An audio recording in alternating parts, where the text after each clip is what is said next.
피고인. 보이스피싱 자금 운반 혐의 인정합니까? 하지만 뭔가 이상했습니다. 5천만 원을 챙긴 조직팀장이라는 청년의 신발은 파란 테이프로 칭칭 감겨 있었고 볼은 굶어서 푹 꺼져 있었습니다. 더 기막힌 건 청년의 얼굴이었습니다. 죽은 남편과 똑같은 눈매에 귀를 만지는 버릇까지. 은정의 손에서 기소장이 떨어졌습니다. 20년 전 사라진 아들 주원과 모든 게 일치했으니까요. 과연 이 청년은 누구일까요? 그리고 이준과 은정 앞에 펼쳐질 충격적인 진실은 무엇일까요? 사연 시작 전 구독과 좋아요로 함께 해주세요. 서울중앙지방법원 형사법정. 방청석을 가득 메운 사람들의 웅성거림이 잦아들자 무거운 침묵이 공기를 짓눌렀습니다. 모든 시선이 한 곳을 향했습니다. 바로 피고인석에 앉아있는 젊은 청년이었죠. 검사석에는 어른 마녀 조은정이 앉아 있었습니다. 그녀는 반쯤 내려뜬 눈으로 서류를 살피고 있었습니다. 감정이라곤 한 톨도 남아있지 않은 바싹 마른 눈동자. 이윽고 고개를 들어 피고인을 바라보는 순간 그녀의 눈빛이 서늘하게 빛났습니다. 마치 죄인을 내려다보는 사람처럼요. 그녀에게 피고인의 눈물은 그저 연기일 뿐 어떤 사연도 법의 칼날을 피해갈 순 없었죠. 피고인석의 청년은 이준이라는 이름이 24살 배달기사였습니다. 낡은 점퍼를 걸친 그는 겁에 질린 표정으로 어깨를 잔뜩 움츠리고 있었어요. 손끝은 미세하게 떨렸고 창백한 얼굴에는 며칠 밤을 지새운 공포가 가득했습니다. 그는 연신 마른 침을 삼키며 법정 안을 두리번거렸습니다. 마치 이 모든 것이 악몽이기를 바라는 것처럼요. 은정이 손에 들고 있던 서류를 탁소리가 나게 내려놓자 그 소리가 조용하던 법정에 유난히 크게 울렸습니다. 이준의 어깨가 움찔하며 더욱 움츠러들었어요. 피고인. 법정을 쩌렁쩌렁 울리는 목소리. 마치 얼음장이 깨지는 듯한 날카로움이었습니다. 보이스피싱 자금 운반 혐의 인정합니까? 그는 두 손을 가슴 앞으로 모은 채 기어들어가는 목소리로 대답했어요. 아닙니다. 저는 정말 서류 배달인 줄만 알았습니다. 은정의 입꼬리가 싸늘하게 올라갔습니다. 콧방귀를 뀌는 것 같은 비웃음이었죠. 그녀는 서류를 한 장 넘기며 이준을 쏘아보았습니다. 서류 배달 알바비가 건당 20만 원이라고요? 그녀가 판사석을 향해 고개를 돌렸습니다. 판사는 두꺼운 안경 너머로 피고인과 검사를 번갈아 보고 있었어요. 재판장님, 피고인은 상식에 맞지 않는 말을 하고 있습니다. 어떤 서류 배달이 건당 20만 원씩 주겠습니까? 초등학생도 이상하다고 느낄 금액입니다. 이준의 눈에 금세 물기가 차올랐습니다. 그는 억울함에 목이 메어 떨리는 목소리를 토해냈습니다. 할머니 병원비가 급해서 의심할 겨를이 없었습니다. 정말입니다. 믿어주세요. 그의 목소리에 울음이 섞여 갈라졌습니다. 하지만 은정은 눈 하나 깜짝하지 않았습니다. 오히려 더 차갑게 비수를 꽂았어요. 피고인들은 항상 효자고 항상 사정이 급하죠. 그게 면죄부가 될 순 없습니다. 그녀의 목소리가 한층 더 날카로워졌어요. 마치 칼날처럼 이준의 가슴을 파고들었습니다. 그 돈이 피해자들에겐 평생 모은 목숨값이었습니다. 당신 때문에 삶이 송두리째 무너진 사람들은 생각 안 해봤습니까? 이준은 더 이상 대답하지 못했습니다. 입술만 달싹일 뿐 목소리가 나오지 않았죠. 뺨을 타고 흐르는 눈물을 닦을 생각조차 하지 못했어요. 그때였습니다. 극도의 불안감에 휩싸인 이준이 무의식적으로 오른손을 들어 오른쪽 귓바퀴를 만지작거렸습니다. 그 작은 동작이 은정의 시선을 자석처럼 끌어당겼습니다. 귀를 만지는 손, 불안해서 귓불을 잘게 쓰다듬는 저 손짓. 은정의 심장이 쿵 하고 내려앉았습니다. 머릿속 깊은 곳에서 무언가가 꿈틀거리기 시작했어요. 20년 전의 기억이었습니다. 어린 아들 주원이도 불안하면 꼭 오른쪽 귀를 만지곤 했죠. 은정은 애써 고개를 저었습니다. 아니야. 그냥 불안해서 나오는 흔한 버릇일 뿐이야. 그렇게 스스로를 타일렀지만 그녀의 시선은 이미 이준의 오른손에 고정되어 떼어지지 않았습니다. 손가락이 귓불을 쓸어내리는 그 동작이 너무나 익숙했어요. 이준이 천천히 고개를 들었습니다. 법정의 조명 아래 그의 눈이 또렷하게 드러났어요. 쌍꺼풀 없이 길게 뻗은 눈매, 겁에 질려 물기가 어린 눈망울, 억울함과 두려움이 동시에 뒤섞인 표정이었습니다. 은정의 동공이 지진이라도 난 듯 흔들렸습니다. 손에 들고 있던 볼펜이 바닥으로 떨어졌지만 그녀는 알아차리지 못했어요. 이준의 얼굴 위로 20년 전 잃어버린 아들 주원의 모습이 겹쳐 보였습니다. 아빠 눈을 빼다 박았다던, 귀를 만지작거리던 내 새끼. 설명할 수 없는 기시감이 온몸의 털을 곤두세우게 했습니다. 범죄자의 눈이라기엔 너무나 억울해 보이는 저 눈빛. 은정의 가슴에 이유를 알 수 없는 통증이 쿡쿡 박혔습니다. 검사님? 계속하시죠. 판사의 재촉에 은정은 퍼뜩 정신을 차렸습니다. 그녀는 입술을 깨물며 애써 냉정을 되찾으려 했어요. 바닥에 떨어진 볼펜을 주워들고 떨리는 손으로 서류를 넘기며 말했습니다. 피고인의 변명은 들을 가치도 없습니다. 말은 뱉었지만 목소리는 갈대처럼 흔들리고 있었습니다. 은정은 도망치듯 서류를 덮어버렸습니다. 재판이 끝나고 이준이 피고인석에서 일어나 법정을 나섰어요.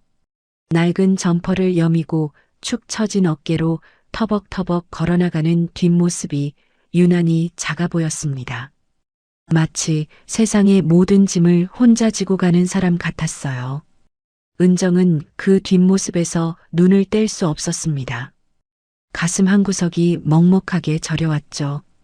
법정 밖으로 나선 은정은 갑자기 밀려오는 현기증에 벽을 짚어야 했습니다. 다리에 힘이 풀리고 눈앞이 핑 도는 것 같았어요. 20년간 단련해온 철벽이 금이 가는 느낌이었습니다. 검사님, 안색이 창백하십니다. 괜찮으세요? 수사관이 다급히 다가왔습니다. 은정은 거친 숨을 몰아쉬며 고개를 저었어요. 아니, 그냥 컨디션이 좀 안 좋네. 신경 쓰지 마. 아까 본 이준의 슬픈 눈빛이 뇌리에서 떠나지 않았습니다. 남편의 눈을 똑 닮은 그 눈, 귀를 만지는 그 버릇. 은정은 창밖을 바라보며 중얼거렸습니다. 그냥 우연이야. 우연일 뿐이야. 하지만 그녀의 심장은 여전히 미친 듯이 뛰고 있었습니다. 그리고 그녀 자신도 모르는 사이 20년간 닫아두었던 상처의 문이 서서히 열리기 시작하고 있었죠. 재판을 마치고 검사실로 돌아온 은정은 방문을 닫자마자 다리에서 힘이 빠졌습니다. 그녀는 비틀거리며 소파에 주저앉았어요.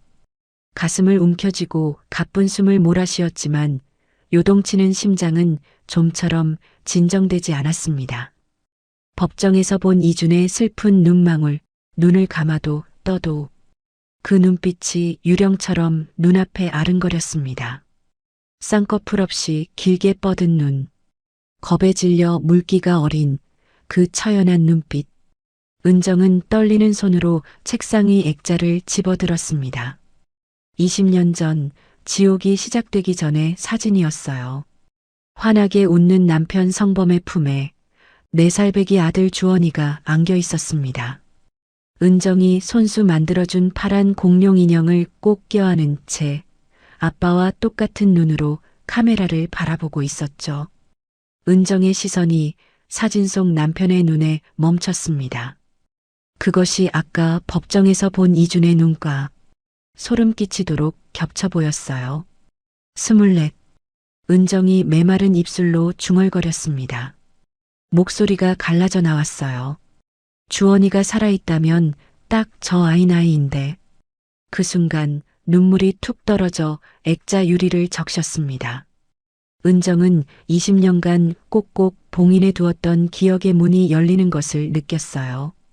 지옥 같았던 그날의 기억이 쓰나미처럼 밀려왔습니다.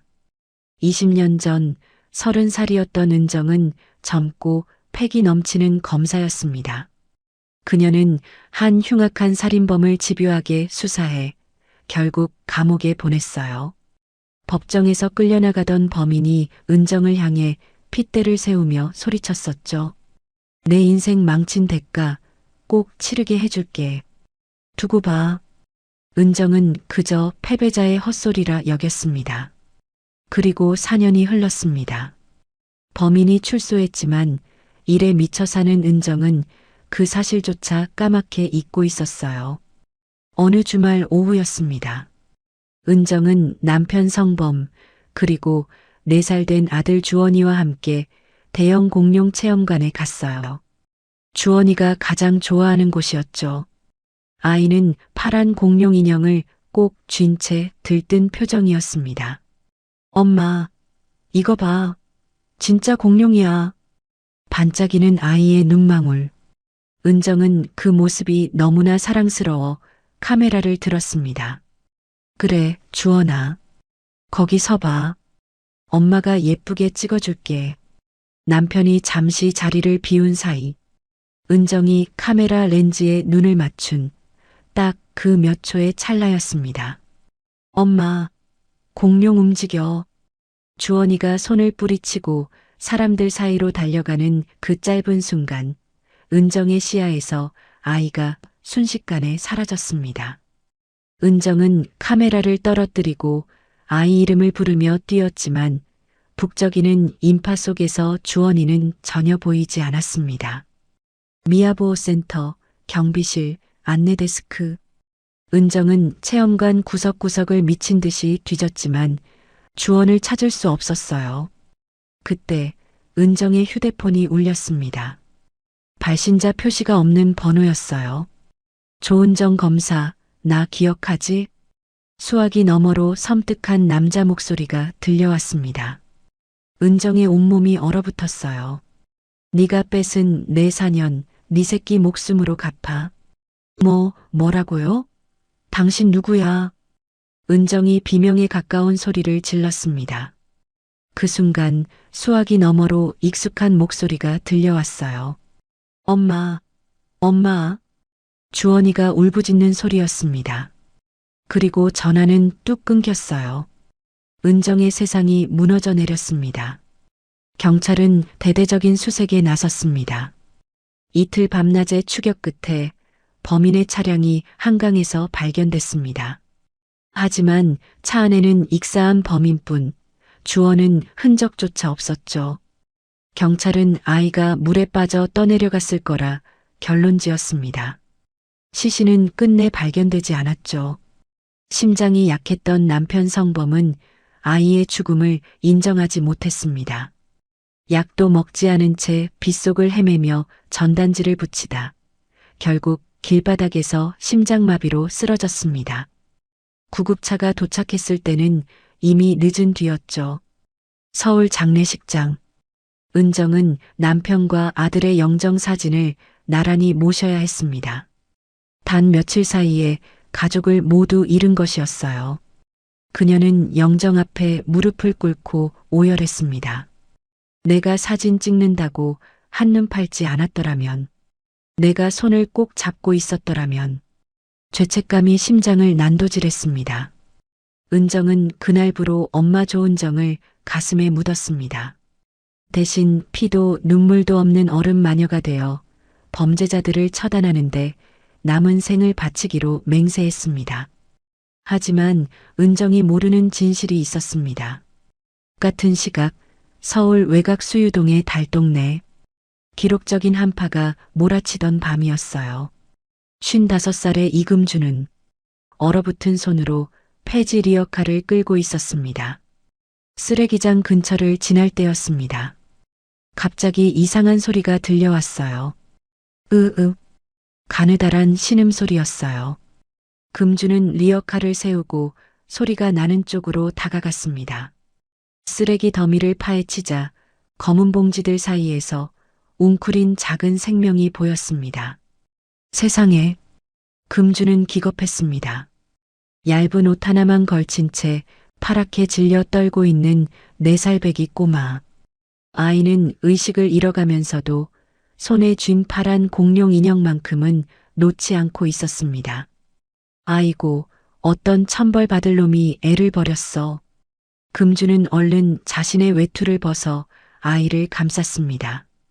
밤새 계속되는 금주의 간호에 목숨을 건졌어요. 다음 날 금주는 아이를 데리고 파출소를 찾아갔어요. 애 부모 좀 찾아주슈. 어젯밤에 쓰레기장에서 발견했소다.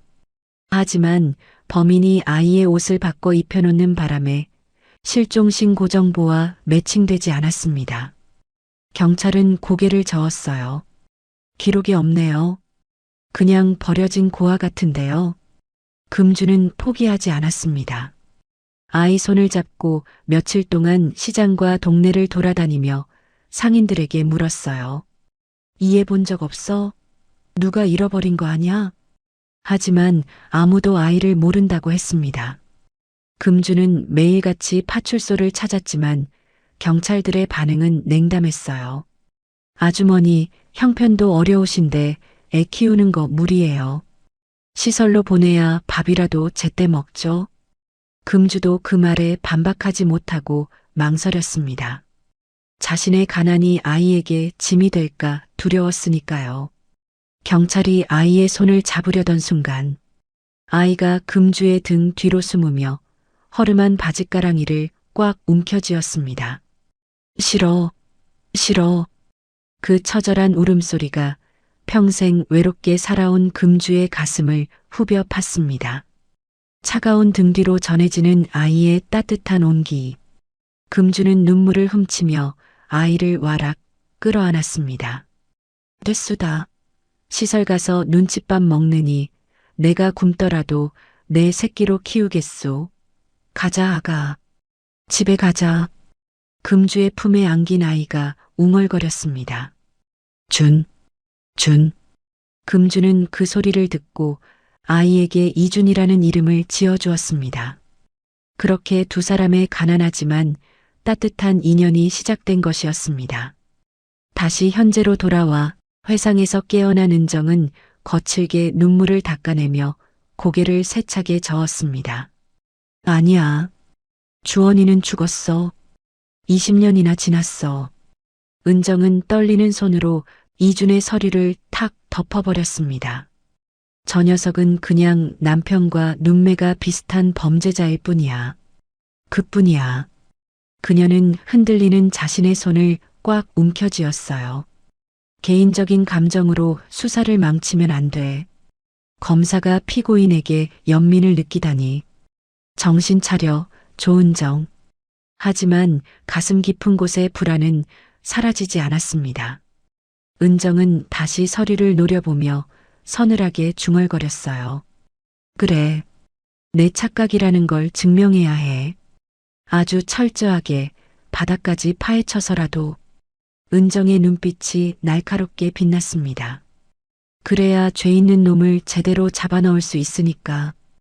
은정은 서류를 펼치고 볼펜을 집어들었습니다.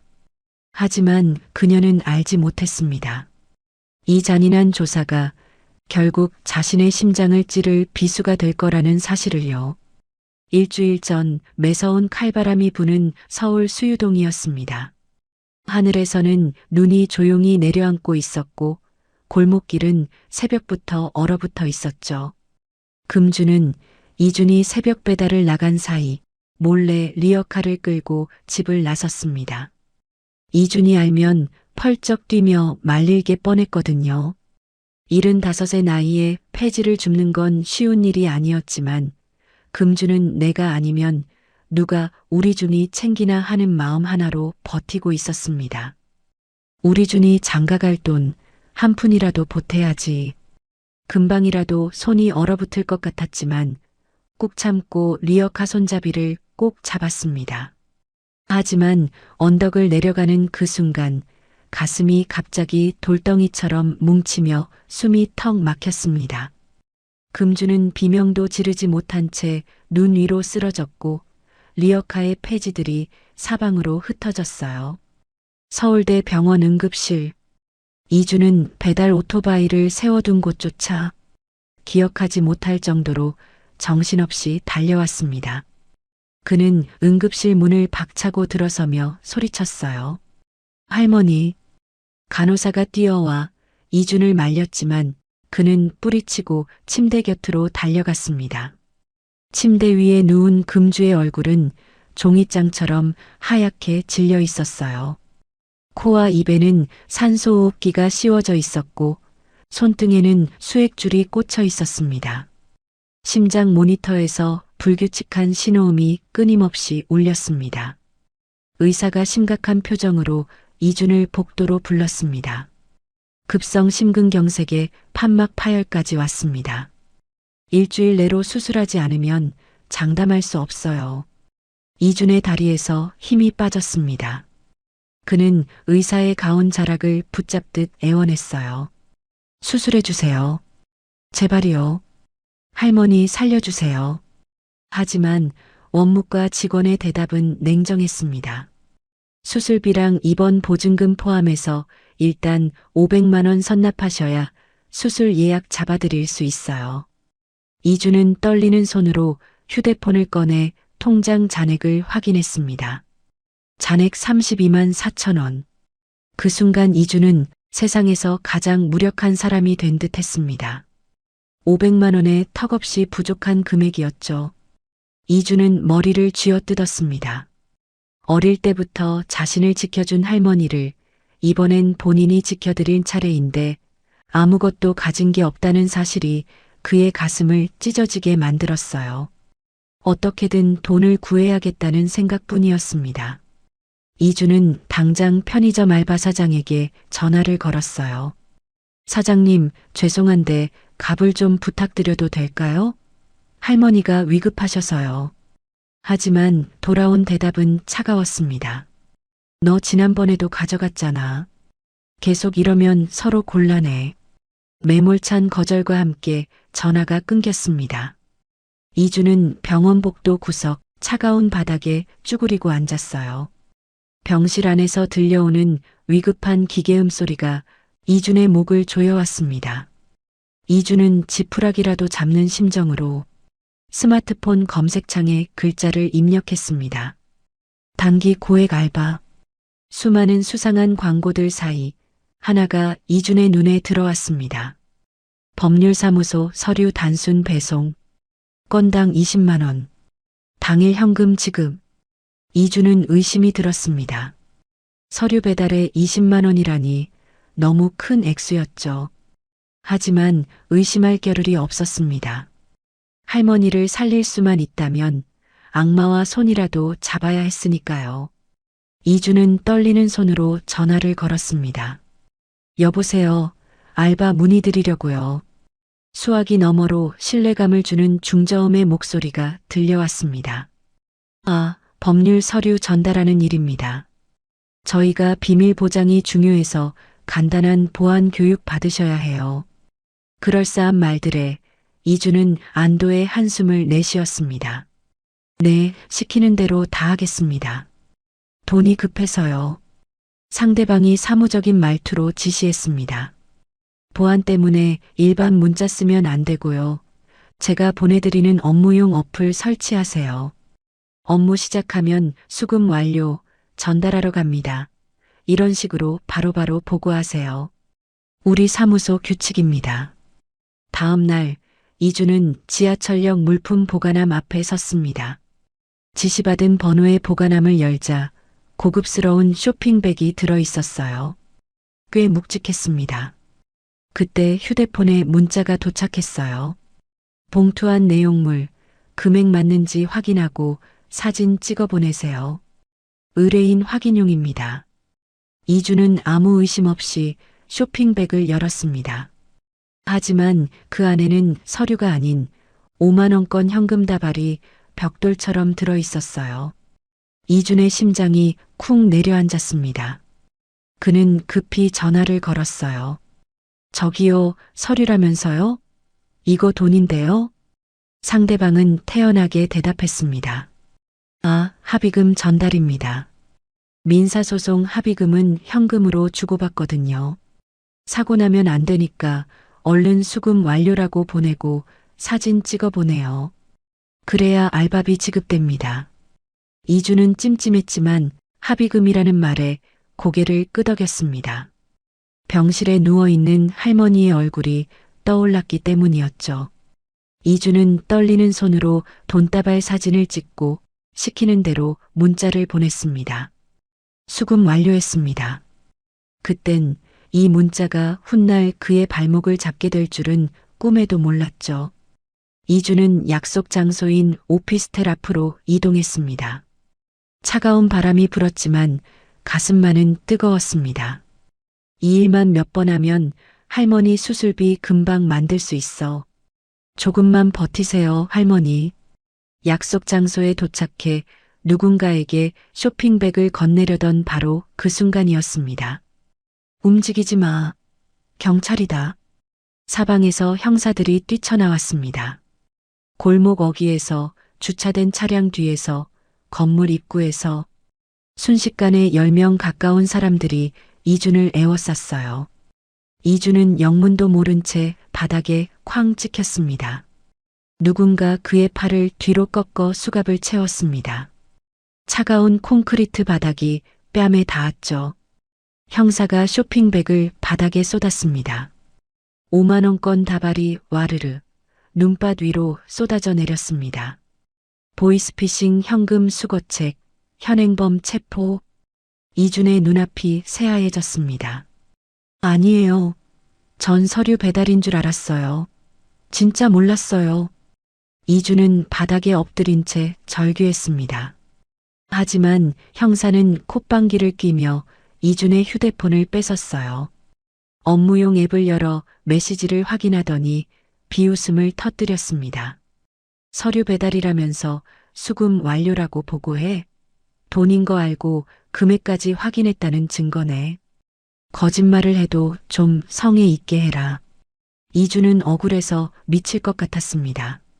눈물이 볼을 타고 흘러내렸어요. 시키는 대로 한 거예요. 할머니 수술비 때문에 어쩔 수 없었어요.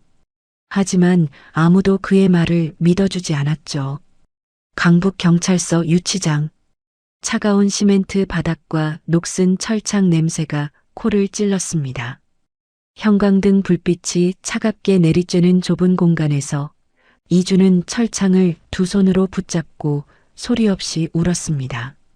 자신이 갇힌 것보다 홀로 병원에 누워있을 할머니 걱정에 가슴이 찢어지는 것 같았어요.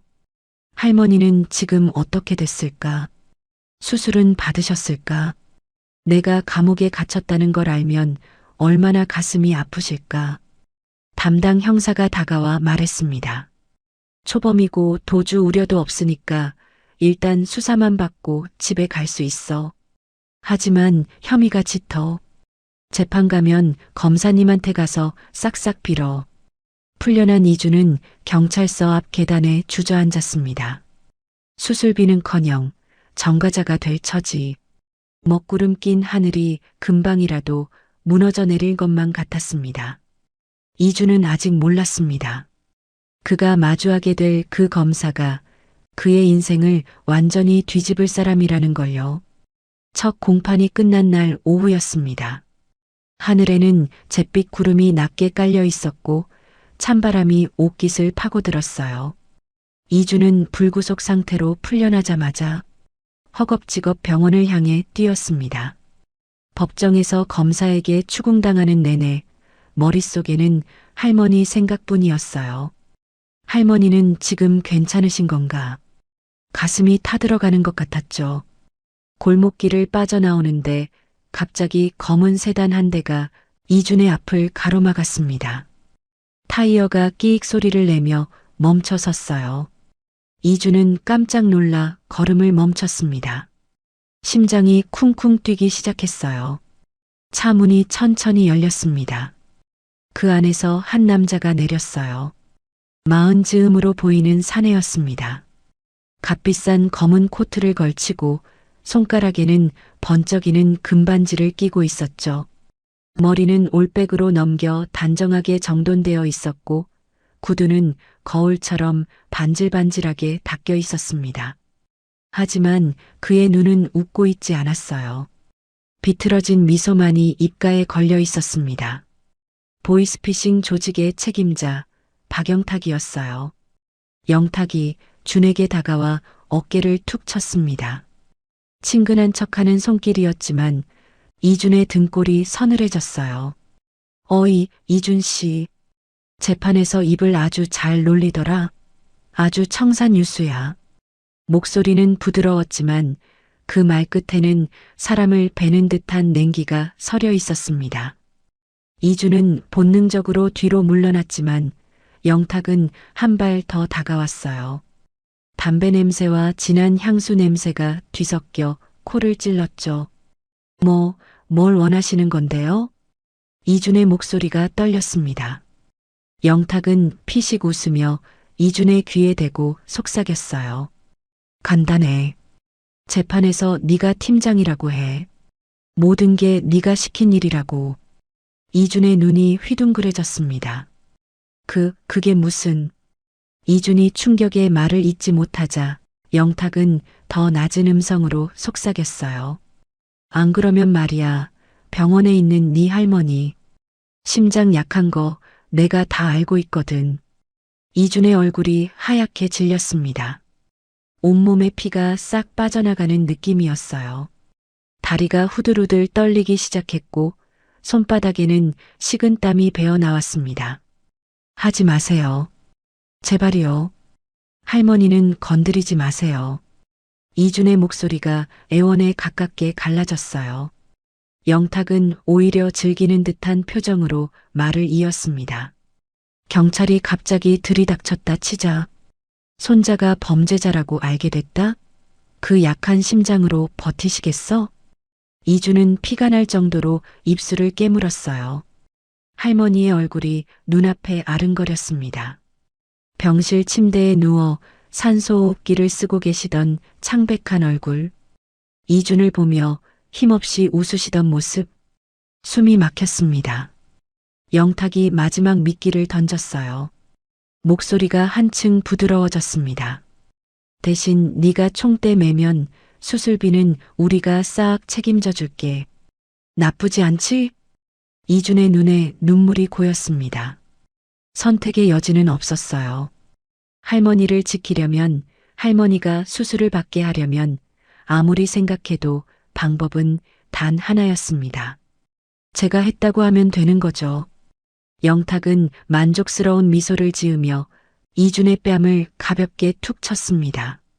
역시 효심이 깊네. 아주 마음에 들어.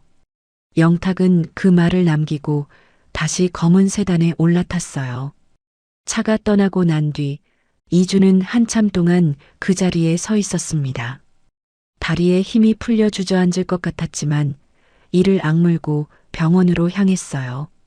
병실 문 앞에 선 이준은 떨리는 손으로 문고리를 잡았습니다. 심호흡을 했어요. 눈물 자국을 손등으로 문질러 지우고 억지로 표정을 만들었습니다. 할머니 앞에서는 절대 울면 안 됐으니까요. 문을 열자 소독약 냄새가 코끝을 스쳤고 고요한 심전도 소리가 귓가에 맴돌았습니다. 규칙적인 삐소리가 할머니가 아직 살아계시다는 증거였죠. 금주가 고개를 들어 손자를 바라보았습니다. 주름진 얼굴에 반가움이 피어올랐다가 이내 걱정으로 바뀌었어요. 준아, 너 얼굴이 왜 그래? 무슨 일 있어? 이준은 억지 웃음을 지으며 할머니 곁으로 다가갔습니다. 침대 옆 의자에 앉아 금주의 손을 두 손으로 감싸 쥐었어요. 마르고 거친 손이었지만 세상에서 가장 따뜻한 손이었습니다. 할머니, 나 좋은 회사 취직했어. 금주의 눈이 동그래졌어요. 힘없던 얼굴에 생기가 돌았습니다. 그래. 아이고, 우리 준이 잘됐다, 잘됐어. 내가 그렇게 말했잖아. 우리 준이는 복받을 아이라고. 이준은 울컥 차오르는 것을 삼키며 말을 이었습니다. 목소리가 떨리지 않게 안간힘을 썼어요. 대신 지방이라 자주 못 올 거야. 병원비는 내가 다 알아서 할 테니까 할머니는 걱정 말고 치료만 잘 받아. 알았지? 금주는 이준의 손을 가만히 쓰다듬었어요. 이준의 손이 떨리고 있다는 걸 느꼈습니다. 무언가를 숨기고 있다는 것도 본능적으로 알 수 있었죠. 하지만 금주는 묻지 않았어요. 그게 이준을 위한 길이라는 걸 알았으니까요. 그래, 밥 잘 챙겨 먹고, 내 새끼 항상 몸 조심하고, 할머니는 괜찮으니께 내 걱정은 말어. 금주가 미소 지으며 말했습니다.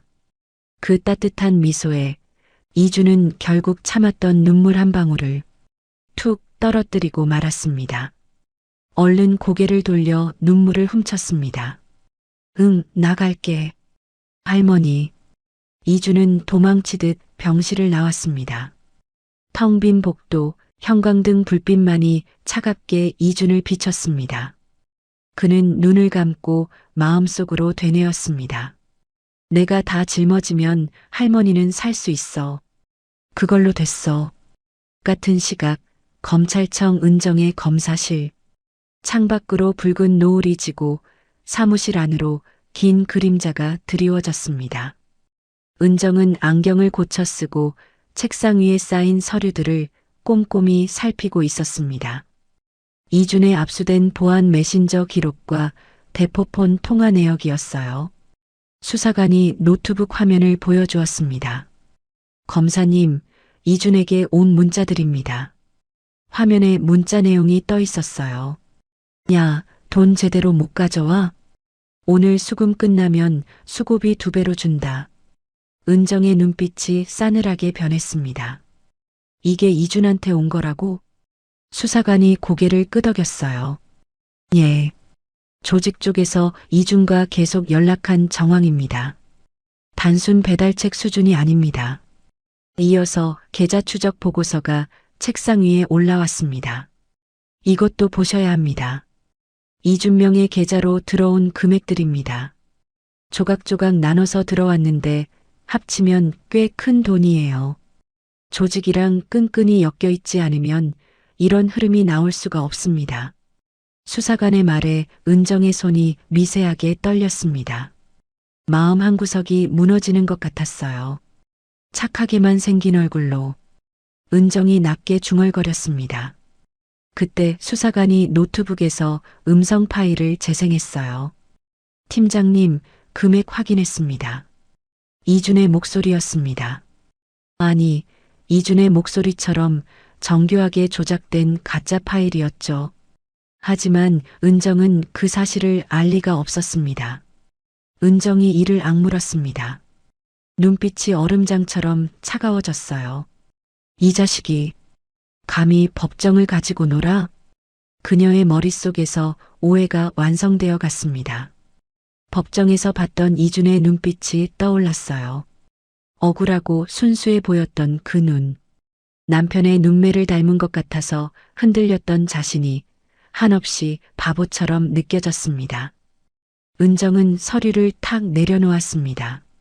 주먹을 꽉 쥐었어요. 다시는 흔들리지 않겠다고, 더 혹독하게 몰아붙이겠다고 다짐했습니다. 하지만 은정은 알지 못했습니다. 그녀가 보고 있는 모든 증거가 누군가가 깔아놓은 함정이라는 것을. 정의를 구현하겠다며 휘두른 그 칼날이 머지않아 자신의 남은 생을 죄책감과 피눈물로 얼룩지게 할 돌이킬 수 없는 실수라는 것을요. 며칠 후 검찰청 조사실. 차가운 형광등 불빛이 좁은 방 안을 밝히고 있었어요. 회색 벽, 철제 책상, 딱딱한 의자. 어떤 온기도 없는 공간이었죠. 그 안에서 은정과 이준이 마주 앉아 있었습니다. 자리에 앉아. 이준이 조심스레 의자에 앉자 은정은 서류 뭉치를 책상 위에 탁 던졌습니다. 거래 내역서, 문자 캡처, 녹취록. 모두 그를 범죄 조직 핵심으로 지목하는 것들이었죠. 네 계좌에 꽂힌 이 돈들, 그리고 네가 보낸 그 문자들. 설명해봐. 은정의 목소리는 서늘했습니다. 얼음장 같은 눈빛으로 이준을 내려다보았어요. 수금 완료, 금액 확인했습니다. 이게 네가 보낸 문자 맞지? 이준은 고개를 들지 못했습니다. 시선은 바닥에 고정된 채 두 손을 무릎 위에 올려놓고 있었어요. 박영탁의 협박이 귓가에 맴돌았습니다. 왜 대답이 없어? 은정이 책상을 손바닥으로 탁 치자 이준의 어깨가 움찔했어요. 네가 팀장이라며? 떳떳하면 고개 들어. 눈 똑바로 뜨고 말해. 이준은 주먹을 꽉 쥐었습니다. 내가 다 짊어지면 할머니는 살 수 있어. 내가 버티면 돼. 이준은 떨리는 입술을 열었습니다. 박영탁이 외우게 시킨 대사를 앵무새처럼 읊기 시작했어요. 네, 맞습니다. 제가 다 했습니다. 이준의 목소리가 미세하게 갈라졌어요. 하지만 그는 멈추지 않았습니다. 범죄 수익금인 걸 알고도 적극적으로 가담했습니다. 은정이 눈을 가늘게 떴습니다. 그래서 얼마나 받았어? 총 얼마를 챙긴 거야? 이준은 잠시 멈칫했어요. 박영탁이 알려준 대로 대답해야 했습니다. 5천만 원 정도 됩니다. 입으로는 범죄를 시인하면서 눈에서는 억울함이 번져나오는 모순된 표정. 은정은 그 이질감에 잠시 말을 잃었습니다. 돈 때문이야?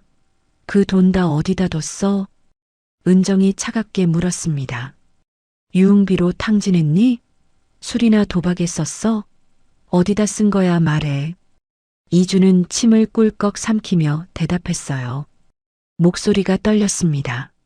네, 술 마시는 데 썼습니다. 친구들이랑 어울리다 보니까. 목소리는 힘없이 꺾였고 거짓말은 입에서 버겁게 굴렀습니다. 은정은 기가 막힌다는 듯 이준을 쳐다보았습니다.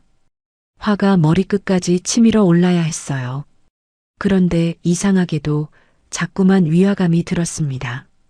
뭔가 맞지 않는 퍼즐 조각 같은 느낌이었죠. 은정의 시선이 무심코 책상 아래로 향했습니다.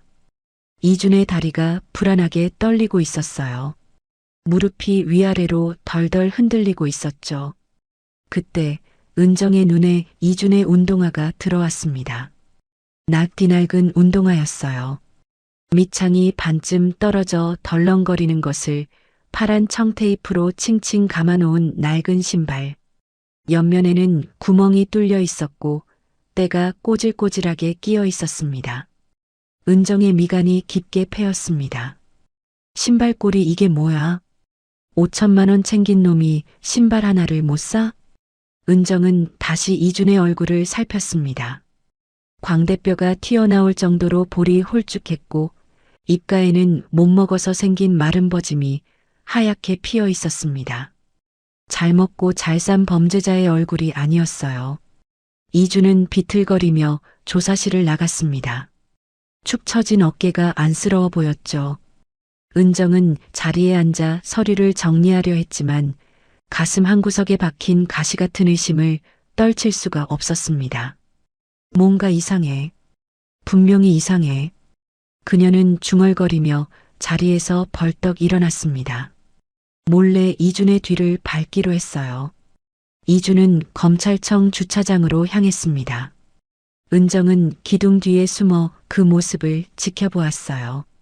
주차장 한 구석에 낡은 배달 오토바이가 세워져 있었습니다. 배달통은 여기저기 찌그러져 있었고 파란 청테이프로 덕지덕지 붙여놓은 흔적이 역력했어요. 저게 5천만 원 챙긴 놈의 오토바이라고? 은정은 믿기 어려웠습니다. 그때 이준이 주머니에서 주섬주섬 열쇠를 꺼냈습니다. 이준이 열쇠를 오토바이에 꽂으려는 순간이었습니다. 달그락 소리와 함께 키링이 가로등 아래에서 반짝였습니다. 은정의 시선이 자석처럼 그것에 고정되었습니다. 손바닥만한 파란색 공룡 인형. 색이 다 바래서 회색에 가까워져 있었고 꼬리는 뜯어져서 엉성한 바느질로 수선되어 보였죠. 하지만 그 형태만큼은 분명했습니다. 은정의 숨이 턱 막혔습니다. 저건 그녀의 머릿속에 20년 전의 기억이 번개처럼 스쳐 지나갔어요. 그때 은정은 30살이었습니다. 아들 주원이의 4번째 생일을 앞두고 서툰 솜씨로 밤새 인형을 만들던 나날이었어요. 남편 성범이 거실에서 물었습니다. 당신이 바느질도 할 줄 알아? 몰라도 배우면 되지. 우리 주원이 위해서라면 못할 게 뭐 있어. 하지만 솜씨가 서툴렀어요. 솜을 넣는 것도 바느질하는 것도 쉽지 않았죠. 손가락을 바늘에 찔려 피가 나기도 했어요. 은정은 투덜거리면서도 포기하지 않았어요. 결국 완성된 인형은 삐뚤빼뚤했습니다. 특히 꼬리 부분이 유독 뭉툭하고 못생겼었죠. 20년 세월에 낡고 빛바랜 인형. 은정의 심장이 미친 듯이 뛰기 시작했습니다. 귀가 먹먹할 정도로 심장 소리가 크게 들렸어요. 말도 안 돼. 저건 내가 만든 거잖아. 은정의 입에서 떨리는 목소리가 새어나왔습니다. 다리에 힘이 풀려 그 자리에 주저앉을 것 같았어요. 가로등 기둥을 붙잡고 겨우 몸을 지탱했습니다. 왜 저 녀석이 저걸 갖고 있는 거야? 어떻게? 하지만 그녀는 곧 고개를 세차게 저었습니다. 잘못 본 건가? 대체 뭐가 어떻게 된 거야? 은정은 스스로를 다독였어요. 손으로 가슴을 누르며 거친 숨을 내쉬었습니다.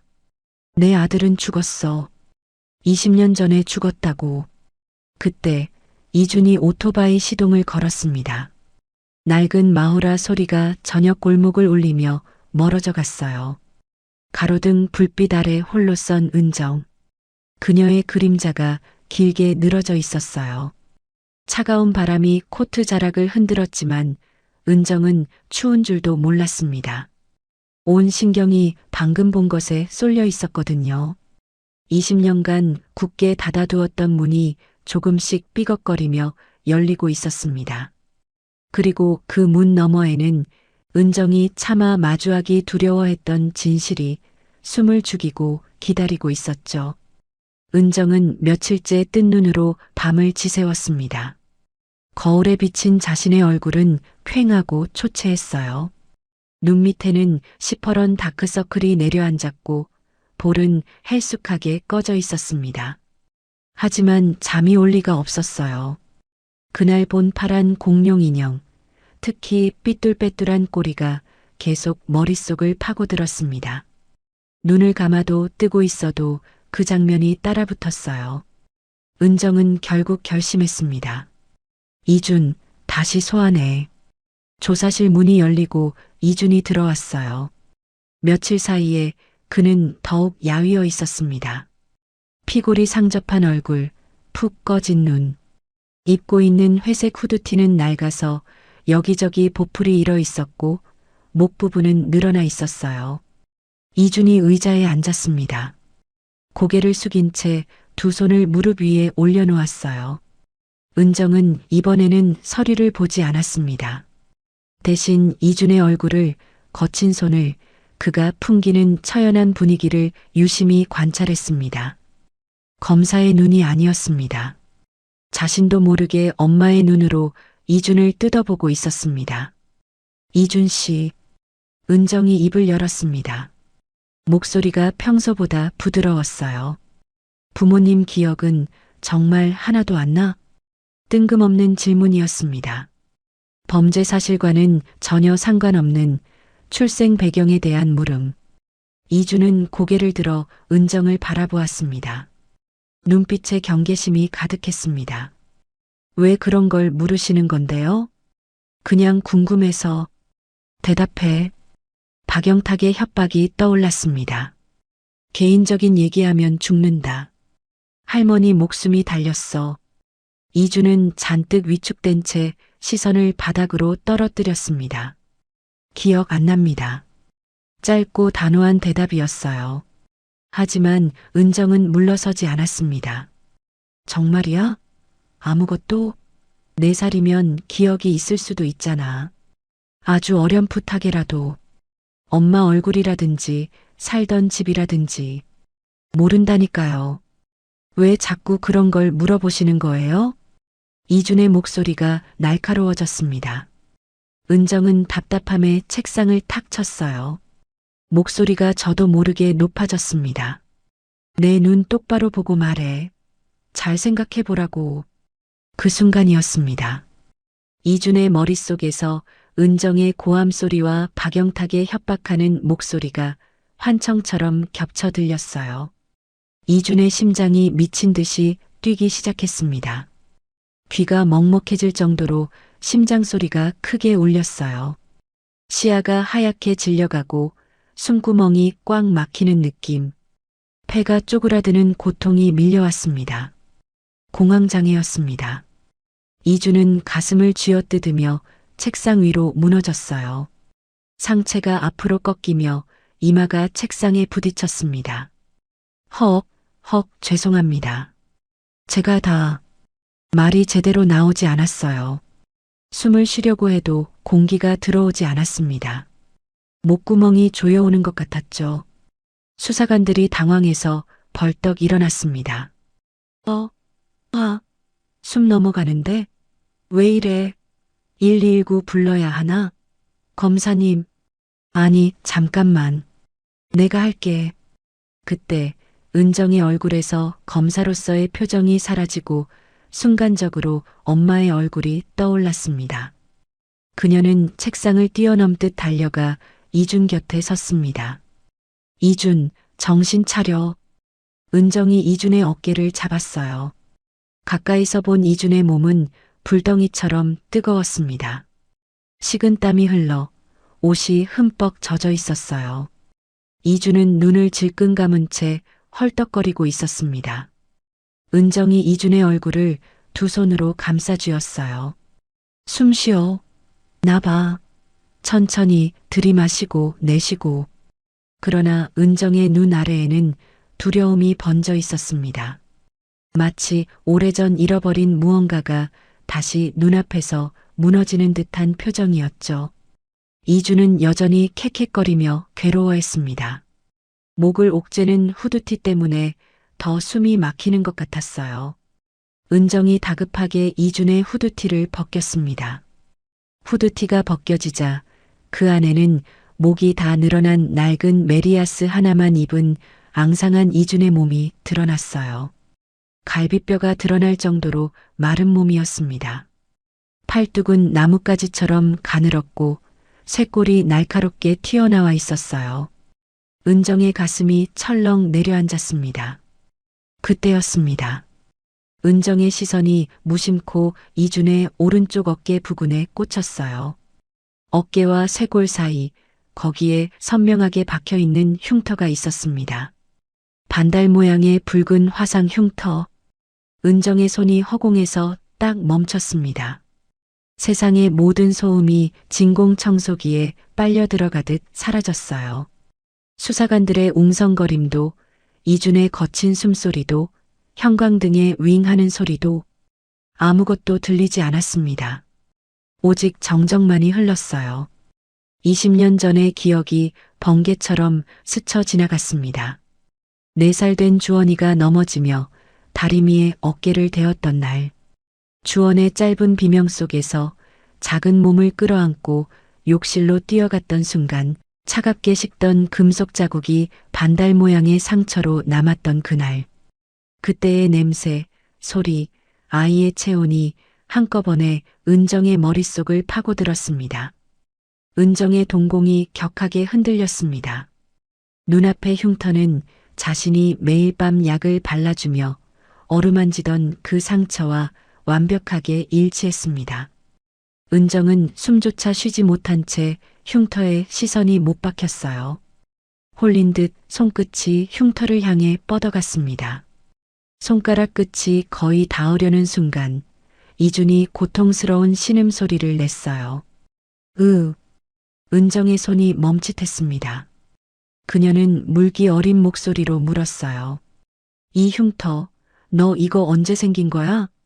이준은 힘겹게 숨을 고르며 대답했습니다. 어릴 때부터 있었다고 할머니가 그러셨어요. 은정의 눈물이 터지듯 흘러내렸습니다. 그녀는 목이 메어 말을 잇지 못했어요. 내 아들. 그 말이 목구멍까지 차올랐지만 은정은 꾹 삼켰어요. 아직 확신할 수 없었습니다. 아니, 확신하기가 두려웠어요. 은정은 흐르는 눈물을 손등으로 급히 닦아내며 수사관에게 지시했습니다. 수사 중단해. 오늘은 여기까지만 하자. 검사님, 아직 확인할게. 됐어. 상태가 이런데 무슨 조사를 해? 다음에 다시 불러. 수사관이 물 한 잔을 떠와 이준에게 건넸어요. 이준은 떨리는 손으로 종이컵을 받아 물을 마셨습니다. 몇 모금 마시자 호흡이 조금씩 안정되었어요. 수사관이 이준이 마신 종이컵을 쓰레기통에 버리려는 순간이었어요. 그거 놔둬. 은정이 다급하게 하지만 날카롭게 소리쳤습니다. 수사관이 깜짝 놀라 멈칫했어요. 내가 치울게. 그냥 놔둬. 이준이 수사관의 부축을 받아 비틀거리며 조사실을 나갔습니다. 문이 닫히고 조사실에 은정 혼자 남았어요. 은정은 떨리는 손으로 이준이 남긴 종이컵을 조심스럽게 봉투 안에 넣었습니다. 마치 보물을 다루듯이요. 슬픔에 흔들리던 눈빛이 무서운 집념으로 바뀌어 있었습니다. 유전자 검사해줘. 최우선으로 지금 당장. 복도를 빠르게 걸어나가는 그녀의 구두 소리가 심장 박동처럼 급박하게 울렸습니다. 똑똑똑. 20년간 닫혀있던 진실의 문이 마침내 움직이기 시작했습니다. 6인실 병실.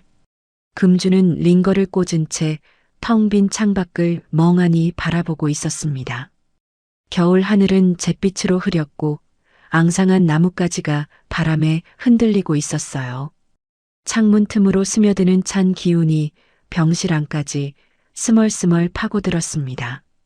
최근 이준과 나눴던 대화가 자꾸만 떠올랐습니다. 좋은 회사에 취직했다며 억지 웃음을 짓던 얼굴, 지방이라 자주 못 온다던 떨리는 목소리, 병원비 걱정 말라며 손을 꼭 쥐어주던 그 차가운 손끝, 그 손이 왜 그렇게 떨렸는지, 왜 눈을 제대로 마주치지 못했는지, 금주의 걱정은 날이 갈수록 깊어만 갔습니다. 그때 병실 천장에 걸린 TV에서 뉴스 속보가 흘러나왔습니다. 보이스피싱 운반책으로 활동한 20대 이모 씨가 검찰에 송치되었습니다. 금주의 고개가 천천히 TV 쪽으로 돌아갔어요. 화면에는 모자이크 처리된 피의자의 실루엣이 비치고 있었습니다. 체형, 어깨 너비, 웅크린 자세, 그리고 입고 있는 낡은 패딩까지. 금주의 눈이 화면 속 피의자의 목에서 멈췄습니다. 그곳에 감겨있는 목도리, 손가락 저림을 참아가며 밤새 떠준 목도리였어요. 실이 모자라 끝부분 색이 다르게 이어붙인 그 모양. 틀림없었습니다. 리모컨이 금주의 손에서 미끄러져 바닥에 떨어졌어요. 딸깍 하는 소리가 고요한 병실에 울렸습니다. 어째서 우리 준이가. 금주의 얼굴이 새하얗게 질렸습니다. 숨이 가빠지기 시작했어요. 심장이 쿵쾅쿵쾅 미친 듯이 뛰었습니다. 그녀는 떨리는 손으로 침대 난간을 붙잡고 몸을 일으켰습니다. 안 돼. 준이가 잘못되면 안 돼. 금주의 눈에 결사적인 빛이 떠올랐습니다. 그녀는 팔에 꽂힌 링거 바늘을 잡고 얼굴을 찡그린 채 조심스레 뽑아냈습니다. 팔이 욱신했지만 금주는 아랑곳하지 않았습니다. 금주는 이미 침대 옆에 세워둔 지팡이를 집어들고 있었어요. 비틀거리는 걸음으로 병실 문을 향해 나아갔습니다. 어머니, 지금 상태로 나가시면 안 돼요. 위험해요. 간호사가 팔을 붙잡았지만 금주는 뿌리쳤어요. 75 노인의 힘이라고는 믿기 어려울 만큼 강한 힘이었습니다. 손자를 향한 절박함이 그녀에게 힘을 주고 있었죠. 정신없이 택시를 잡아타고 검찰청을 향해 달려갔어요. 금주는 지팡이를 짚은 채 비틀거리며 검찰청 로비로 들어섰습니다. 숨은 거칠었고 얼굴에는 식은땀이 흥건하게 맺혀 있었어요. 입술은 파랗게 질려 있었고 다리는 후들후들 떨리고 있었습니다. 병원 가운 위에 아무렇게나 걸친 외투가 축 늘어져 있었어요. 병원에서 검찰청까지 오는 동안 몇 번이나 휘청거렸는지 모릅니다. 하지만 멈출 수 없었습니다. 손자를 살려야 했으니까요. 보안 요원들이 달려왔어요. 무슨 일이시죠? 여기 일반인 출입 금지입니다. 비켜요. 우리 손자가 억울하게 잡혀왔어. 금주의 외침은 갈라지고 힘이 없었지만 절박함만은 누구보다 강했습니다. 우리 준이가 잘못 끌려온 거라고요. 검사 좀 불러줘요. 금주의 절규가 로비 전체에 울려 퍼졌습니다. 사람들의 시선이 금주에게 꽂히고 분위기는 금세 술렁이기 시작했습니다. 보안 요원들도 어찌해야 할지 몰라 서로 눈치만 봤어요. 금주는 바닥을 짚고 기어오르듯 몸을 일으키려 했지만 힘이 빠진 다리는 말을 듣지 않았습니다. 그 착한 애가 억울하게 잡혀갔다고요. 제발이요. 누가 좀 들어줘요. 그때 엘리베이터에서 은정이 내렸습니다. 소란 소리를 듣고 내려온 것이었죠. 그녀의 시선이 바닥에 엎드려 절규하는 노인에게 닿았습니다. 금주가 고개를 들었어요. 눈물로 범벅이 된 얼굴이었습니다. 금주는 기어가듯 은정에게 다가갔어요. 그리고 은정의 발목을 두 손으로 붙잡았습니다. 검사님, 우리 준이 좀 살려줘요. 금주의 목소리가 처절하게 갈라졌습니다. 은정은 그 자리에 얼어붙었어요. 걔가 어떤 앤데요? 20년 전 그 추운 겨울날 쓰레기장에 버려진 핏덩이 내가 걷었어요. 기억도 다 잃었던 착한 애를요. 그 추위에 얼어 죽을 뻔한 딱한 애를. 은정의 눈동자가 크게 흔들렸습니다. 버려진 아이. 기억상실. 20년 전. 머릿속에서 모든 단서가 폭발하듯 하나로 이어지기 시작했어요. 파란 공룡 인형. 귀를 만지는 버릇. 남편을 닮은 눈매. 반달 모양의 화상 흉터. 그리고 지금 쓰레기장에서 발견된 아이라는 말. 모든 것이 맞아떨어졌습니다. 금주는 은정의 발목을 놓지 않은 채 눈물로 호소했어요. 그 애는 절대 그런 짓 할 애 아니에요. 착한 애예요. 할미 하나 바라보고 악착같이 일하던 애라고요. 검사님, 제발 도와주세요. 은정의 다리에서 힘이 빠졌습니다. 무릎이 꺾이며 그녀도 바닥에 주저앉았어요. 금주와 눈높이가 같아졌습니다. 그 순간 은정의 심장이 철렁하고 내려앉는 듯 했습니다. 숨이 잠시 멎어 가슴이 조여왔어요. 설마 정말? 은정은 떨리는 손으로 금주의 손을 잡아 일으켰습니다. 손이 부들부들 떨렸지만 목소리만큼은 단단하게 내뱉었어요. 걱정 마세요. 제가 반드시 지킬 겁니다. 금주의 눈에서 또다시 눈물이 쏟아졌어요. 희망과 불안이 뒤섞인 눈물이었습니다. 정말요? 정말 우리 준이 억울함 풀어줄 수 있는 거죠? 은정은 떨리는 눈으로 고개를 끄덕였어요. 목이 메어 말이 나오지 않았습니다. 겨우 입술을 떼어 말했죠. 일단 병원으로 돌아가세요. 이러시다 큰일 나세요. 보안 요원이 조심스럽게 다가와 금주를 부축했습니다. 금주는 연신 뒤를 돌아보며 은정을 바라보았어요. 은정은 그 시선을 피하지 않았습니다. 고개를 끄덕이며 괜찮다는 신호를 보냈죠. 홀로 남은 로비에 은정은 한참 동안 서 있었어요. 다리에 힘이 없어 움직일 수가 없었습니다. 눈앞이 흐릿하게 일렁거렸어요. 충격, 죄책감, 그리움, 공포, 그리고 그 모든 감정을 삼켜버릴 만큼 강한 모성애. 20년 동안 죽은 줄만 알았던 아이가 살아있었다는 사실이, 그것도 자신이 기소하려던 피고인이었다는 사실이 도저히 믿기지 않았어요. 은정의 입술이 떨렸습니다. 아무도 들을 수 없는 속삭임이 새어나오듯 흘렀습니다. 주원아, 네가 살아있었구나. 눈물이 뺨을 타고 흘러내렸습니다. 은정은 손등으로 눈물을 훔치며 고개를 들었어요. 이제 그녀에게는 해야 할 일이 생겼습니다. 아들을 되찾고 억울함을 풀고 이렇게 만든 자들에게 반드시 피눈물 나는 대가를 치르게 하는 것. 그것이 20년을 잊고 살아온 한 어머니가 마침내 다시 붙잡은 사명처럼 가슴 깊이 자리 잡고 있었습니다. 은정은 책상 위에 쌓인 서류들을 하나하나 다시 살펴보고 있었습니다. 이준 사건의 모든 기록이었어요. 통장 거래 내역, 문자 메시지, 동선 기록, 녹취록. 처음 봤을 때는 완벽한 증거처럼 보였던 것들이었죠. 하지만 지금은 달랐습니다. 엄마의 눈으로, 그리고 20년 경력 검사의 눈으로 다시 보니 곳곳에서 허점이 보이기 시작했어요. 왜 진작 이걸 보지 못했을까? 은정은 자신이 한심했습니다. 통장에 입금된 돈의 흐름이 부자연스러웠습니다. 마치 누군가 일부러 이준의 계좌를 경유하게 만든 것처럼요. 입금 시간과 출금 시간 사이의 간격이 너무 짧았어요. 본인이 직접 조작했다면 이렇게 치밀하게 할 수 없었을 겁니다. 문자 메시지도 마찬가지였어요. 수금 완료라는 문구가 들어간 메시지들. 하지만 그 문자들이 보내진 시간과 이준의 실제 동선이 맞지 않는 부분이 있었습니다. 은정의 얼굴이 점점 굳어갔어요.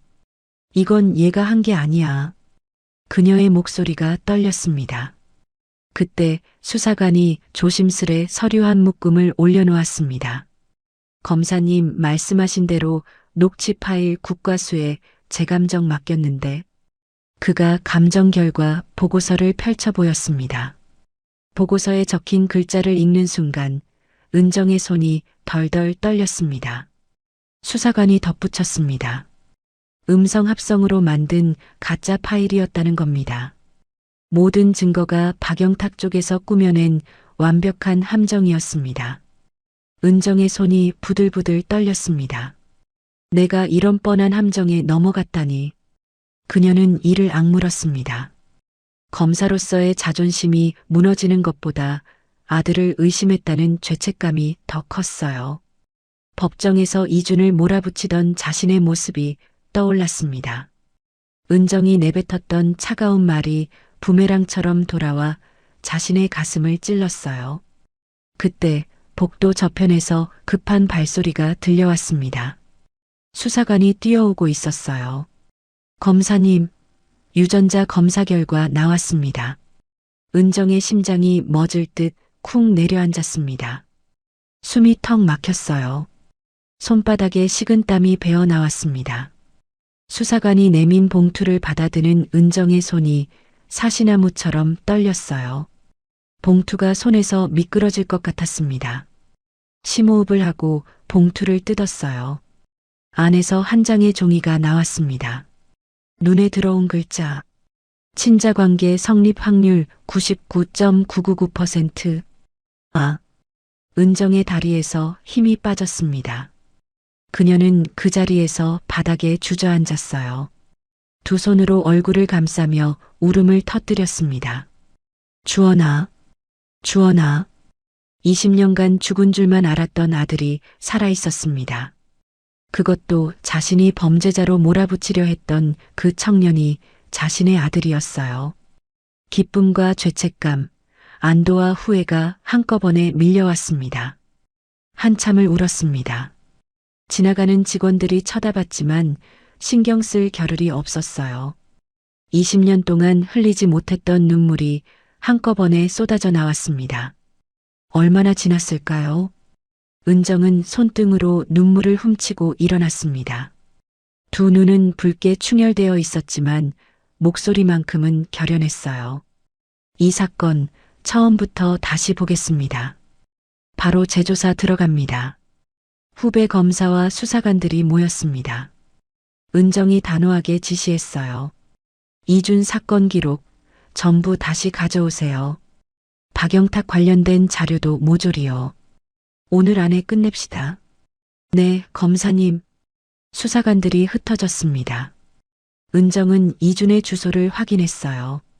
서울 외곽수유동. 손이 떨렸지만 더 이상 미룰 수 없었습니다. 은정은 곧장 이준이 살던 곳으로 향했습니다. 좁고 가파른 달동네 골목이었어요. 낡은 건물들이 다닥다닥 붙어 있었고 골목길은 겨우 한 사람이 지나갈 수 있을 정도로 좁았습니다. 검은 코트를 입은 은정이 이 골목에 서 있는 모습은 어울리지 않았어요. 지나가는 주민들이 힐끗힐끗 쳐다봤습니다. 계단을 오를 때마다 삐걱삐걱 소리가 났어요. 발밑에 시멘트는 금이 가 있었고 난간은 녹슬어 있었습니다. 옥탑방으로 올라가는 철제 계단. 바람이 불자 계단 전체가 덜컹거렸어요. 은정은 잠시 난간을 잡고 섰습니다. 숨을 한번 깊게 들이마셨다가 천천히 내쉬었어요. 여기서 내 아들이 살았다고? 그 생각이 드는 순간 가슴 한가운데가 뻐근하게 조여왔습니다. 문틈으로 희미한 전등 불빛이 새어나왔습니다. 이준의 낡은 방문 앞에 섰습니다. 페인트가 벗겨진 철문이었어요. 은정은 심호흡을 했습니다. 손을 들어 문을 두드렸어요. 똑똑. 잠시 후 문이 열렸습니다. 이준이 나타났어요. 며칠 사이 더 야윈 얼굴이었습니다. 그는 은정을 보자 눈이 휘둥그레졌어요. 검사님? 이준의 목소리에는 경계심이 가득했습니다. 여전히 자신을 범죄자로 취급할 거라고 생각하는 눈빛이었어요. 여긴 어쩐 일이십니까? 자백하면 끝난다고 하셨잖아요. 은정의 입술이 떨렸습니다. 목구멍까지 차오르는 말을 삼키려 했지만 삼킬 수가 없었어요. 손이 허공에서 멈칫거렸습니다. 그리고 은정은 아무 말 없이 이준을 와락 끌어안았습니다. 주원아, 20년의 세월, 잃어버렸던 온기. 은정은 이준의 어깨에 얼굴을 묻고 흐느꼈어요. 주원아, 내 아들 주원아, 미안해. 엄마가 정말 미안해. 이준은 놀라서 몸이 굳었습니다. 무슨 상황인지 이해할 수 없었어요. 검사가 왜 자신을 안고 있는 건지, 왜 주원이라고 부르는 건지. 머릿속이 하얘졌습니다. 검사님, 무슨 말씀이세요? 저는 이준인데요. 은정이 고개를 들었습니다. 눈물로 범벅이 된 얼굴이었어요. 아니야. 넌 김주원이야. 내 아들이야. 20년 전에 잃어버린 내 아들. 이준의 눈이 크게 떠졌습니다. 믿기지 않는다는 표정이었어요. 잠깐만요. 저 장난하시는 거죠? 저는 부모도 없고 그냥 쓰레기장에서. 이준은 말끝을 흐렸습니다. 목소리가 떨렸어요. 유전자 검사 결과가 나왔어. 넌 내 아들이야. 내가 낳은 아이야. 은정의 목소리가 갈라졌습니다. 이준은 멍하니 서 있었어요.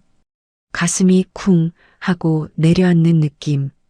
20년 동안 궁금해하던 질문이 입 밖으로 터져 나왔습니다. 저 진짜 엄마 있어요? 저 버려진 거 아니에요? 은정은 고개를 끄덕였어요. 눈물이 다시 쏟아졌습니다. 미안해. 넌 버려진 게 아니야. 납치당한 거야. 엄마가 널 못 찾았어. 이준의 눈에서도 눈물이 흘러내렸습니다. 태어나서 처음 느껴보는 엄마의 품이었어요. 따뜻했습니다. 20년 동안 그리워했던, 상상만 했던 그 온기였어요. 어릴 때부터 다른 아이들이 엄마 손을 잡고 가는 걸 볼 때마다 부러웠습니다. 나한테도 엄마가 있었으면 마음속으로만 수백 번 되뇌었죠. 그런데 지금 엄마가 자신을 안아주고 있었습니다. 은정이 이준의 얼굴을 두 손으로 감싸쥐었습니다. 눈물을 훔쳐주며 말했어요. 엄마가 널 범죄자라고 의심했어. 조작된 증거를 보고 네가 나쁜 짓을 했다고 믿었어. 법정에서 널 모욕했어. 정말 미안해. 이준은 고개를 저었습니다. 괜찮아요. 저도 몰랐는걸요. 어떻게 알았겠어요. 그래도 엄마가 가장 먼저 알아봤어야 했는데.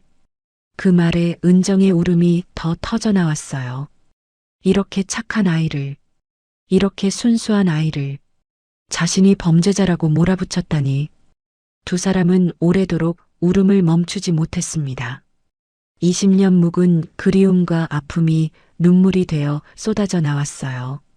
한참 뒤 진정이 된 이준이 은정을 방 안으로 들어오게 했습니다.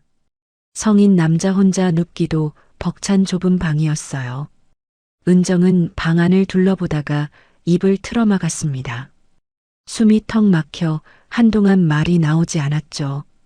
벽지는 곰팡이로 얼룩져 있었고 퀴퀴한 냄새가 코를 찔렀어요. 방바닥에는 보온을 위해 신문지가 깔려 있었습니다. 창문에는 뽁뽁이가 붙어 있었고 한쪽 구석에는 이불이 돌돌 말려 있었어요. 자신의 넓고 따뜻한 아파트가 떠올랐습니다. 같은 하늘 아래 아들은 이런 곳에서 살고 있었던 거예요. 방 한 구석, 텅 빈 냉장고 옆에 종이들이 수북하게 쌓여 있었습니다. 은정이 다가가 보니 할머니의 수술비 영수증이었어요. 500만 원, 300만 원, 200만 원. 분할 납부한 영수증들과 약봉지들이 빼곡했습니다. 은정의 눈에서 다시 눈물이 흘러내렸어요. 이 돈 때문에 네가 감옥에 가려 했던 거구나. 할머니 살리려고. 이준은 대답하지 못했습니다. 고개를 숙인 채 눈물만 뚝뚝 떨어뜨렸어요. 은정은 그 모습을 한참 동안 말없이 바라보다가 아주 조용히 주먹을 쥐었습니다. 손등의 핏줄이 도드라지게 솟아올랐어요. 은정의 눈빛이 순식간에 바뀌었습니다. 슬픔이 증오로, 눈물이 불꽃으로 변했어요.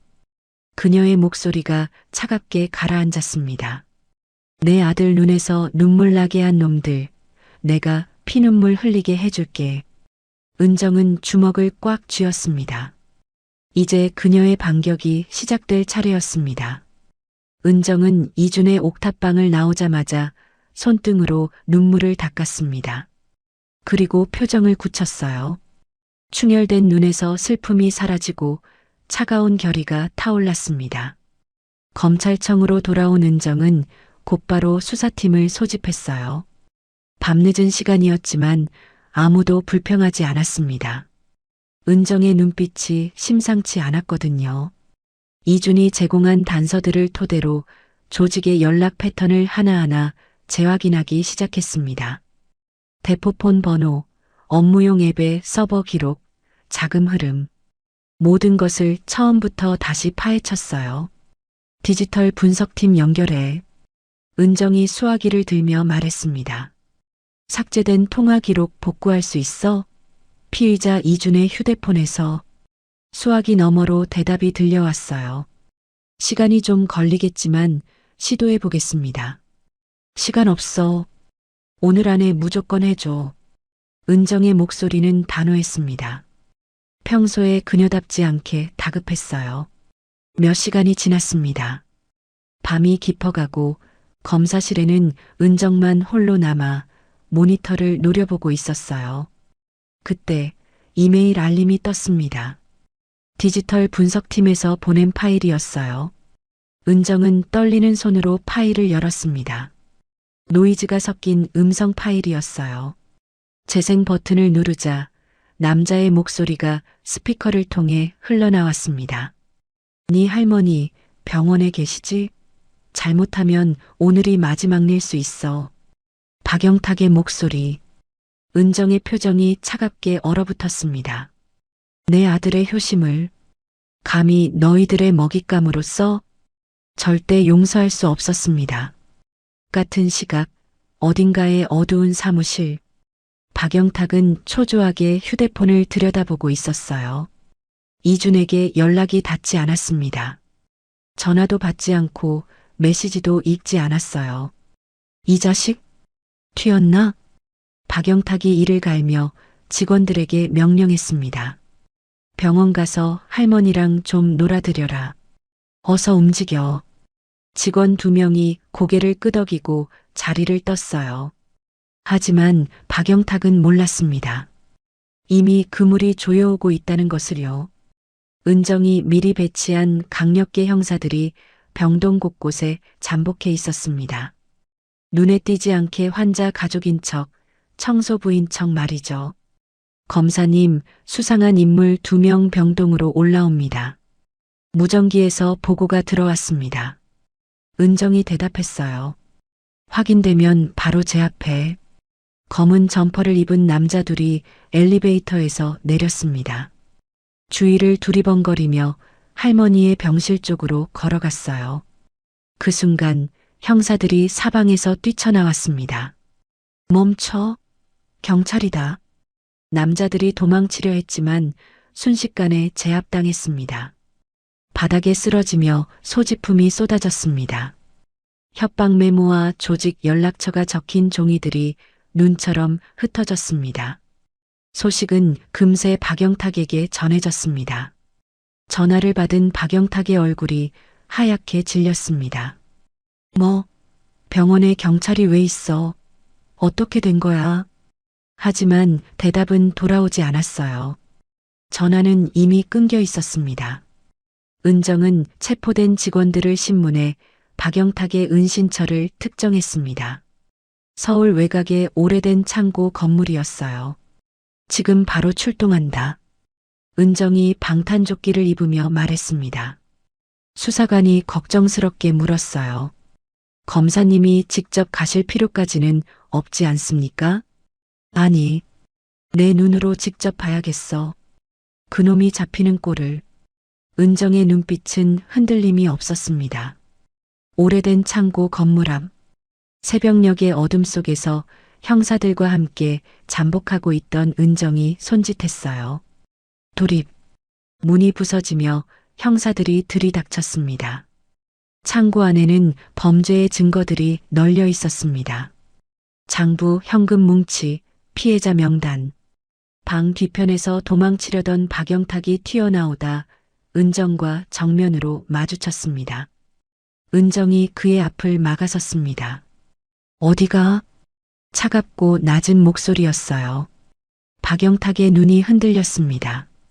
내 아들한테 뒤집어 씌운 죄값, 이제 네가 갚아야지. 박영탁이 피식 비웃었어요. 아직도 상황 파악을 못한 얼굴이었습니다. 아들, 그 자식이 스스로 한 짓을 왜 내가 책임져? 증거도 있잖아. 은정이 조용히 말했습니다. 목소리에는 분노가 차갑게 얼어붙어 있었어요. 입 다물어. 법정에서 똑똑히 말하게 해줄 테니까. 박영탁에게 수갑이 채워졌습니다. 그가 끌려나가는 모습을 은정은 끝까지 지켜보았어요. 며칠 뒤 서울중앙지방법원 대법정은 방청객으로 가득 찼습니다. 기자들의 카메라 플래시가 터졌고 웅성거리는 소리가 법정 안을 채웠어요. 피고인석에는 박영탁이, 증인석에는 이준이 앉아 있었습니다. 은정은 검사석에서 천천히 일어났어요. 법정이 조용해졌습니다. 피고인 박영탁은 보이스피싱 조직을 운영하며 수십 명의 피해자에게 수억 원의 피해를 입혔습니다. 은정의 목소리가 법정에 울려 퍼졌어요. 평소보다 더 단단하고 날카로운 목소리였습니다. 또한 피고인은 이준에게 범죄를 지시하고 협박을 통해 죄를 덮어 씌우려 했습니다. 그녀가 손짓하자 법정의 스피커에서 녹음 파일이 재생되었습니다. 돈 제대로 못 가져오면 네 할머니 오늘 끝이다. 박영탁의 목소리가 법정 전체에 울려 퍼졌어요. 방청석이 술렁거렸습니다. 사람들이 수군거리는 소리가 들렸어요. 은정은 이준을 바라보았습니다. 증인석에 앉은 아들의 눈과 잠시 마주쳤어요. 그리고 단호하게 말했습니다. 검찰은 피고인 박영탁에게 법정 최고형을 구형합니다. 박영탁의 얼굴이 하얗게 질렸어요. 그는 고개를 떨구었습니다. 더 이상 비웃을 여유가 없었죠. 판사가 조용히 판결문을 읽었습니다. 피고 박영탁을 징역 15년에 처한다. 법정에 탄식과 안도가 뒤섞인 소리가 퍼졌어요. 박영탁이 수갑을 찬 채 끌려나갔습니다. 이어서 이준의 재판이 시작되었습니다. 같은 장소, 같은 판사 앞에서요. 이준은 피고인석에 앉아 고개를 숙이고 있었어요. 피고인 이준, 무죄. 그 순간 이준의 눈에 눈물이 고였습니다. 귀를 의심했어요. 무죄라고요? 정말로요? 손이 힘없이 떨어지다가 이내 의자 팔걸이를 꽉 잡았습니다. 믿기지 않았어요. 할머니를 지키려다 범죄자가 될 뻔했던 그 지옥 같은 시간이 끝났습니다. 재판이 끝나고 사람들이 하나둘 법정을 빠져나갔어요. 이준은 천천히 자리에서 일어났습니다. 그리고 고개를 돌렸어요. 법정 뒤편에 은정이 서 있었습니다. 멀찍이 떨어진 곳에서 조용히 아들을 바라보고 있었어요. 두 사람의 시선이 마주쳤습니다. 20년의 세월을 잃어버린 모자가 처음으로 서로를 가족의 눈으로 바라본 순간이었어요. 이준의 눈빛에는 안도와 벅참이 담겨 있었습니다. 은정의 눈빛에는 미안함과 깊은 사랑이 동시에 어려 있었어요. 두 사람 사이에 잃어버렸던 시간이 비로소 연결되는 듯한 울림이 퍼졌습니다. 은정이 천천히 걸어왔어요. 이준 앞에 섰습니다. 아무 말도 하지 않았어요. 그저 아들의 손을 꼭 잡았습니다. 은정의 표정이 결연하게 바뀌었어요. 마침내 되찾아야 할 가족이 분명해지는 순간이었습니다. 이제 남은 것은 잃어버린 20년의 시간을 채워가는 일이었죠. 병실 안으로 오후 햇빛이 잔잔하게 들어오고 있었습니다. 금주는 창밖을 바라보며 작은 숨을 내쉬었어요. 며칠 전 준이가 무죄로 풀려났다는 소식이 아직도 실감이 나지 않았습니다. 그때 병실 문이 조심스럽게 열렸어요. 은정과 이준이 함께 들어오고 있었습니다. 과일 바구니와 꽃다발을 든 두 사람의 모습을 본 금주는 눈가가 금세 젖었습니다. 아가 준아. 금주의 목소리가 떨렸어요. 말을 잇다가 멈칫했습니다. 아니지, 이제 주원이라고 불러야 하나. 이준은 금주 곁으로 다가와 두 손으로 할머니 손을 감싸쥐었어요. 할머니, 그냥 준이라고 불러요. 그 이름이 제가 제일 좋아요. 어머님, 제가 주원이를 너무 늦게 찾았습니다. 이렇게 고생하게 두어서 정말 죄송합니다. 금주는 고개를 저었어요.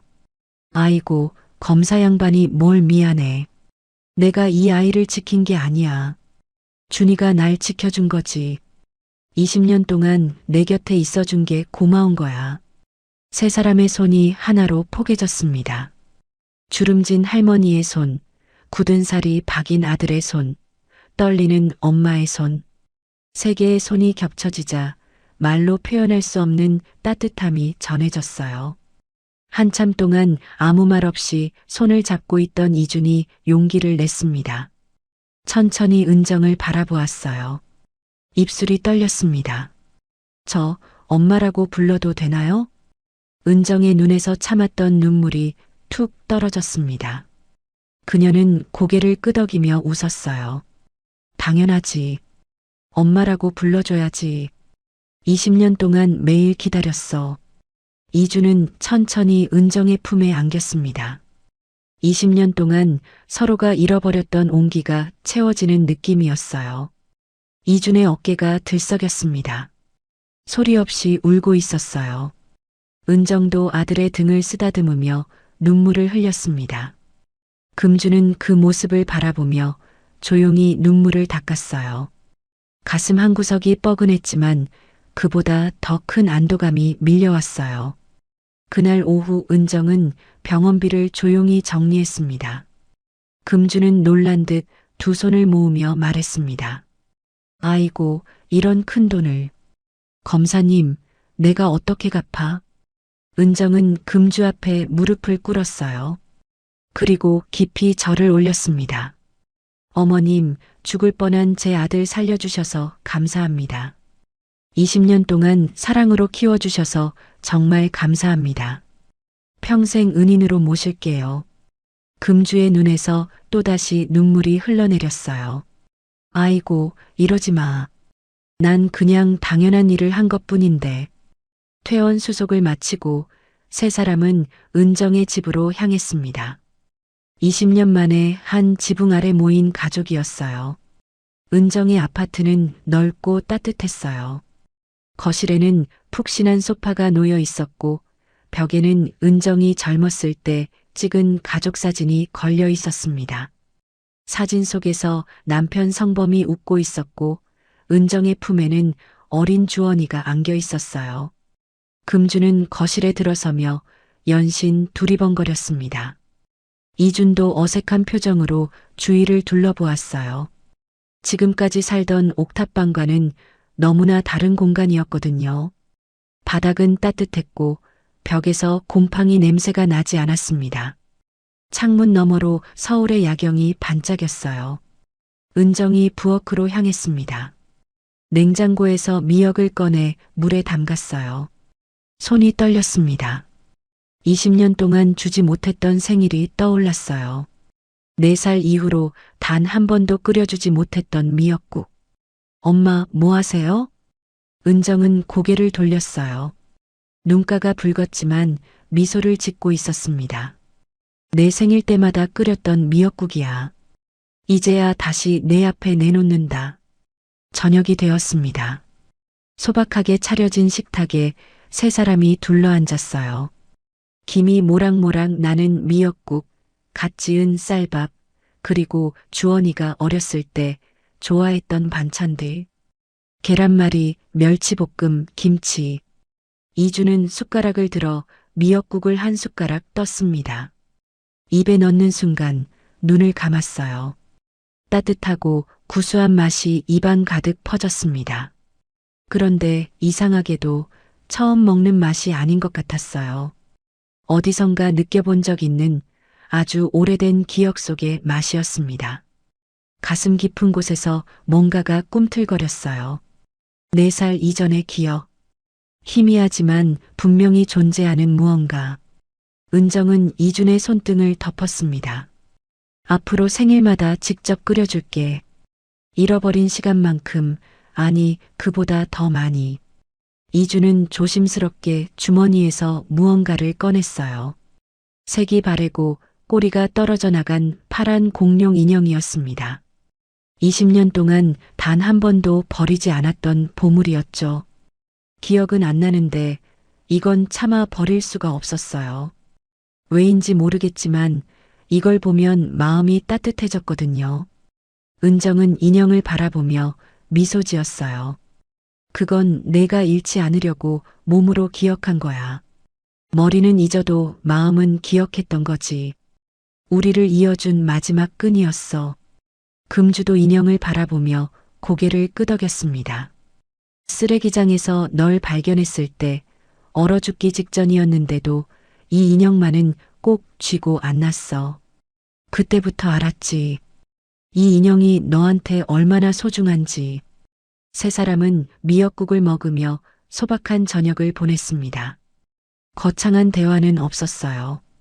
그저 밥을 먹고 가끔 눈을 마주치고 조용히 미소 지었습니다. 그것만으로도 충분했어요. 창밖으로 노을빛이 물들어갔습니다. 주황빛 햇살이 식탁 위에 내려앉아 세 사람의 얼굴을 따뜻하게 비췄어요.